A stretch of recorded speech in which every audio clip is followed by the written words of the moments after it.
Hello guys, আজকে আমি নিরামিষ ঘুগনি বানাচ্ছি। আপনারা ট্রাই করুন, আশা করি ভালোই লাগবে।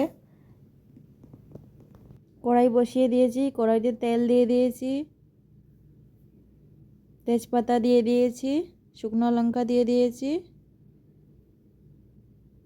গোটা জিরা দিয়ে দিয়েছি, পাঁচফোড়ন একটু দিয়েছি, কাঁচা লঙ্কা দিয়ে দিয়েছি, আদা দিয়েছি, তারপর একটু নাড়াচাড়া টমেটো দিয়েছি। টমেটো দিয়ে একটু নাড়বো, নেড়ে একটু ব্রাউন হবে। তারপর হলুদ গুঁড়া দিয়েছি 1 চামচ, লঙ্কা গুঁড়া 1 চামচ দিয়েছি, জিরা গুঁড়া 1 চামচ দিয়েছি। তারপর একটু নাড়াচাড়া করব। তারপর মটর আলু সিদ্ধ করে রেখেছিলাম দিয়েছি। তারপর নাড়াচাড়া করে একটু আলুটা ভাঙবো।